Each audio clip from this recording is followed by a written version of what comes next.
know how to drive. Time to learn.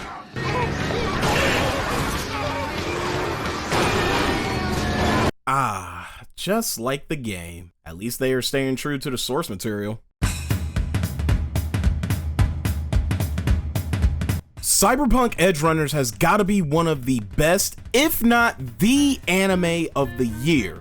From its animation, which we have to thank Trigger for giving us these nutty and crazy scenes, to the balls to the wall soundtrack that can go from high intense situations to smooth and chill vibes.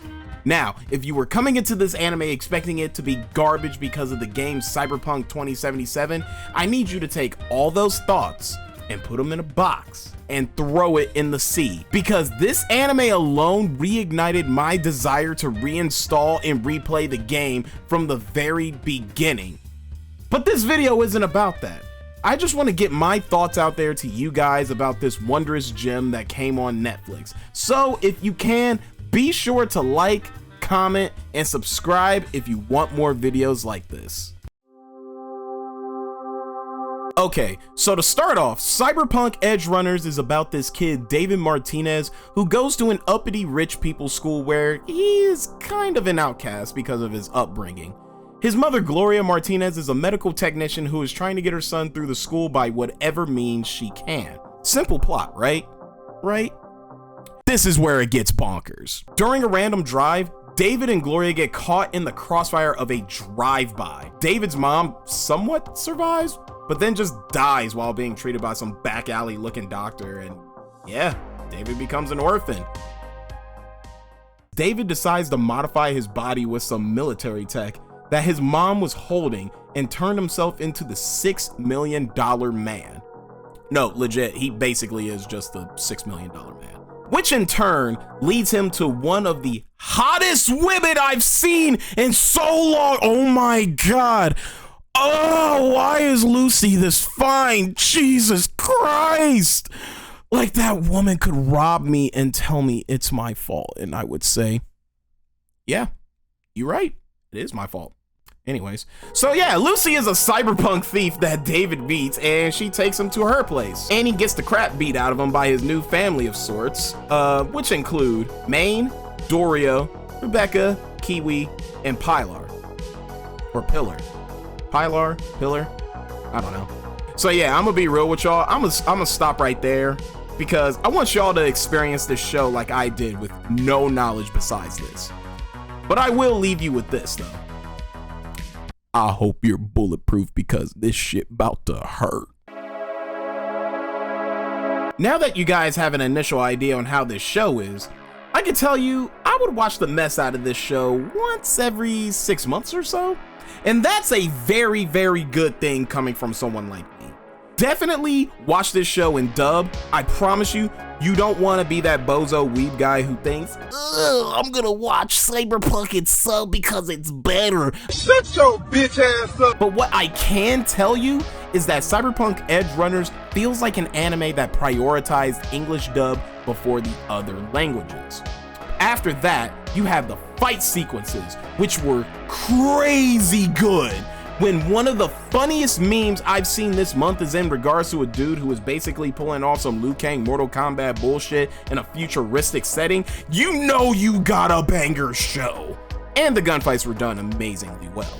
Trigger understands what they are good at in terms of catching the audience's eye. Just look at how well Kill la Kill did when it was at the top. To this day, people still regard that show's animation as up to par with current animation. So with Cyberpunk, I expect nothing less than the best. The voice acting is A1, no complaints whatsoever. And you have the voice of Tanjiro in the English dub voicing David? Yeah, no, that's an automatic banger to me. Zach Aguilar's performance was amazing. Oh my God, I hope I did not butcher his name. He really put feeling into his lines and made you understand David's intentions. Besides him, everyone else's voices were perfect. I wouldn't say like groundbreaking, but for what Cyberpunk Edgerunners is, everyone's voice acting brought this masterpiece to life.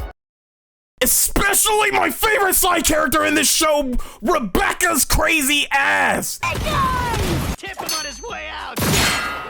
You're air boy working over yourself, cheap voiced by Alex Cazares. Sorry if I butchered the name. Again, sorry for butchering names. Rebecca gave me tsundere vibes with a mixture of Revy from Black Lagoon.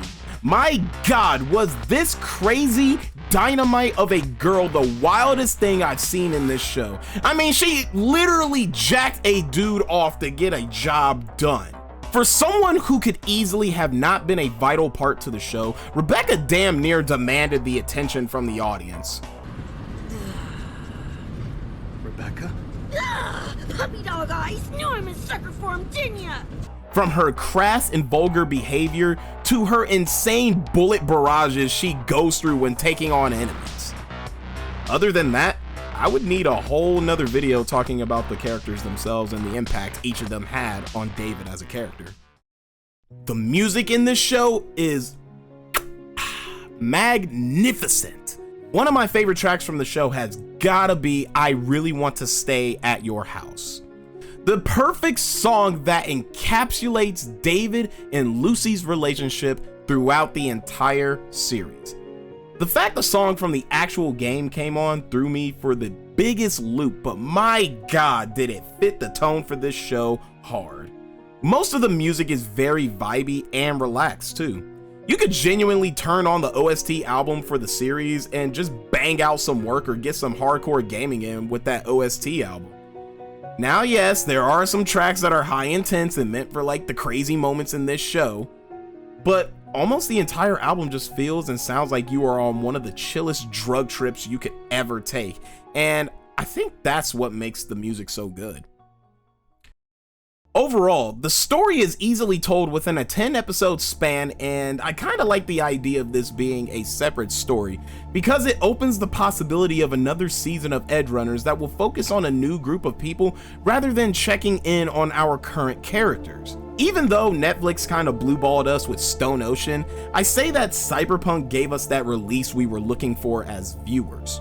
I definitely want to rewatch it with like a group of friends or in another 6 months or so, just so my brain can forget key stuff and experience the show again like I did the first time.